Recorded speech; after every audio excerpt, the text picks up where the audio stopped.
The previous video showed how government began, and in this video we will examine how it has progressed.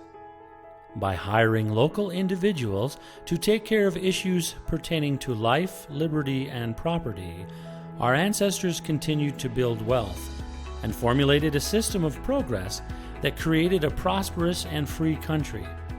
And from coast to coast to coast, prosperity could be found by all who sought to earn it.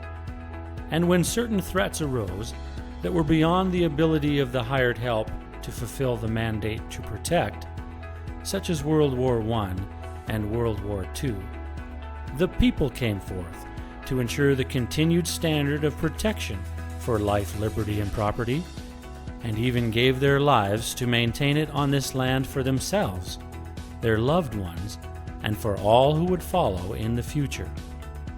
Ponder that for a moment, and then realize that because the people are the creators of government, it is important that we always remember it is the people who are ultimately in control of all aspects of protection, not the hired government. It is the people that generate all the prosperity and wealth, not the hired government. And it is the people that formulate the rule of law, not the hired government. The hired governments are your neighbors, whom you have directed to only do that which you could lawfully do for yourself, and no more. So to answer the question at the end of the previous video, we the people have not protected ourselves by maintaining the proper role of governance. In fact, as generations have come and gone, this proper model of governance has been reversed, whereby the overreach of authority by our hired help has become an epidemic and has created the plague of oppression upon the posterity of those who first created government on this land. It was in 1917, 50 years after the birth of Canada as a formal country, when the tiniest of suggestions became a law decided upon by the hired help that would begin the reversal of the proper role of governance. A certain man, hired by his neighbors, stated in the House of Commons, quote, "I am confident that the people will cheerfully accept a personal income tax to assist with the war effort," end quote. And the very next day it became law. This act of taxation to provide revenue for the war effort was to be reviewed a year after the war. But of course, that did not happen, and it exists uninterrupted and expanded today. This accomplishment from the hired help, commissioned during the distraction of World War I, introduced a deception as old as time, and opened the doors for a destroyer far greater than the people our ancestors were at war with, to begin its assault upon the freedoms of the creators of government, an assault which continues to this very moment in time. And what is this destroyer? Well, whereas it can take many forms, ultimately it is an absence of a proper principle of governance.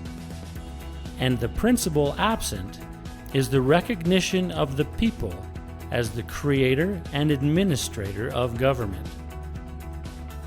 But unfortunately, and as a direct result of the life and death battle of World War I, our ancestors allowed the hired government too much trust, and these elected neighbors began to introduce self-proclaimed powers not given them by the people, including the manufacturing of authority for decision-making without direction from the people who hired them.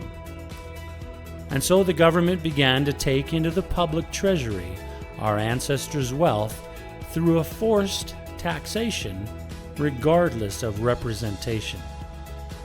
Thus the group hired by the people to provide protection to the people so they could focus on securing prosperity would now grow to become the people's greatest threat.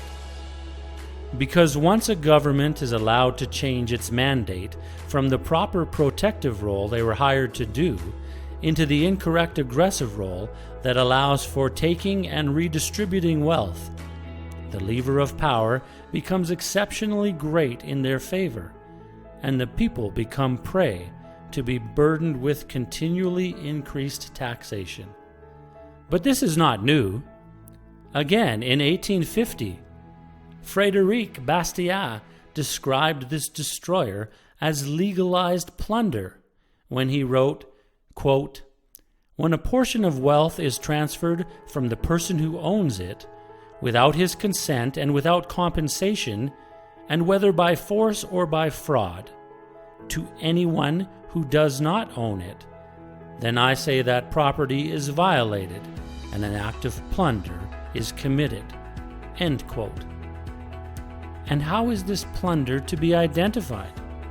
Again, Frédéric, quote, "Quite simply, see if the law takes from some persons what belongs to them and gives to other persons to whom it does not belong.